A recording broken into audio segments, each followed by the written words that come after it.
guys, and welcome back to another Simpsons Treehouse of Horror review episode. So this is for the 15th one. So it aired in season 16, and this one's kind of a weird one. Another one where it kind of felt like they phoned it in. When literally the little intro sequence was possibly the most Halloween-y thing of the episode. Yeah, so like the little Halloween-y starter was the two aliens, Kang and Kodos, with their supposed sitcom that they have just for this one episode that I think was like oh, what was it called? I want to say it was like Keeping It Kodos. But, like, they had it set to, like, the Perfect Strangers theme song, which was freaking hilarious. They had, like, each of the Simpsons in the oven being baked into, like, a different thing, although Homer was eating himself, which is kind of a throwback to the one Treehouse of Horror where Ned is the devil, and Homer's head becomes the giant donut, and he won't stop eating himself. Yeah, it felt like a throwback to that in a roundabout kind of a way without being so direct as to having him turn into a donut again. But the rest, yeah, became different foods that were then eaten, except for Bart, who ends up kind of sort of thrown up, except not really. He kind of just bursts through one of the aliens' stomachs, and they decide, because he doesn't have a family anymore because, you know, they ate them, that they're his family now. Ah, like, it's weird, but it is what it is. Okay, so, the first segment in it is, the Ned Zone, which starts out with Homer inexplicably, like, throwing, I want to say a bowling ball up onto the roof over and over again. Why a bowling ball? I don't know. To get a frisbee down. And he misses. And hits Ned Flanders in the head. Knocks him out. He gets taken to the hospital. And turns out that if it hadn't been for that, they wouldn't have scanned his head, wouldn't have found a brain tumor, and who knows what would have happened. But in the treatment for that, it turns out that now he has a superpower. He is able to, like, foresee people's deaths. Yeah, this one I guess is kind of Halloween-y at least. Kind of. The other two, not so much. Like, even right down to Dr. Hibbert, right down to Homer. And it's worse with Homer because he's the one doing the killing. So he tries his darndest to, like, fight fate and not let that come to pass, thinking he could, like, change the future if that's the case. But then finds out that, oh, the alternate future is even worse if he doesn't. But then, like, in his course correction, both end up coming to pass. Yeah, it's messy. It's messy. So the second segment is, 4 beheadings and a funeral. Which obviously is a parody of 4 weddings and a funeral. And, the whole thing with that one is it's supposed to be, like, 1800s England.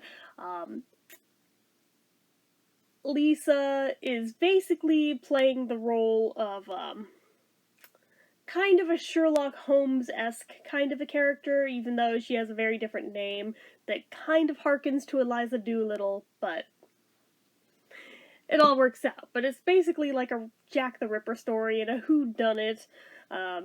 Narrowly saves Homer for being wrongly accused of being the one. Turns out to be the cop.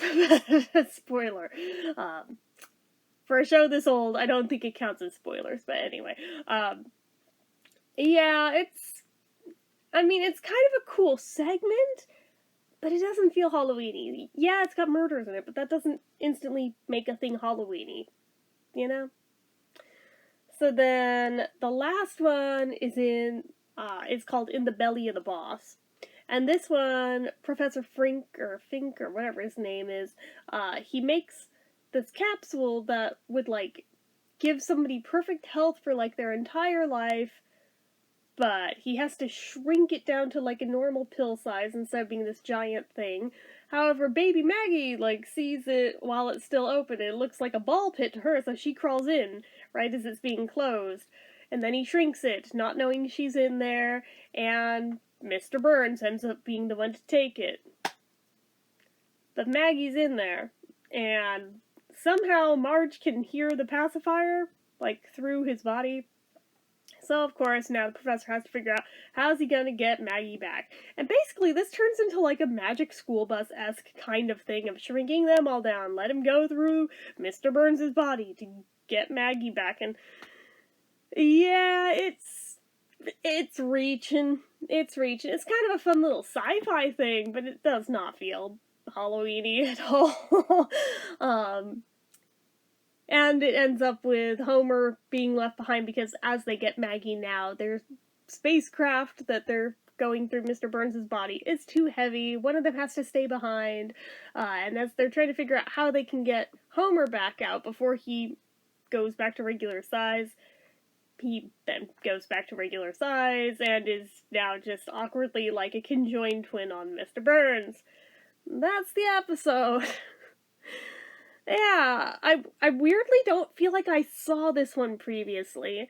I feel like I'd remember it if I had, but overall, does not feel that Halloween-y, and ultimately feels pretty forgettable just in terms of an episode, which is disappointing, because some of these are so good, but this one, it really feels like they phoned it in big time, which I feel like the further into the series they got, the more of those there are, but I have seen later ones where they, like, really hit their stride again. So I know it's not all downhill from here, but just some of them, you could tell they got lazy. But I suppose there's only so many ideas it can go with, right? That stay on theme, that fit within the time restraints.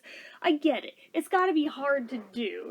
I'm not trying to criticize the writers. It's not like I could do their job any better. Like, far be it from me to say. But in terms of just being objective, and in terms of, like, giving a rating to it, in terms of just looking at all of the Treehouse of Horror episodes, I think for me, I'd probably give it like a 2.5 out of 5. It just didn't cut it as a Halloween episode.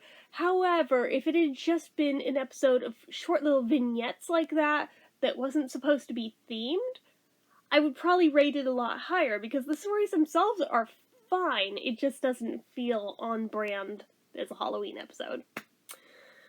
But those are just my opinions. You're entitled to have your own, just like I'm entitled to have mine, so let us have a discussion down below. Have you seen this one? What did you think of it? Good, bad, or otherwise? Let me know that, as well as anything down below.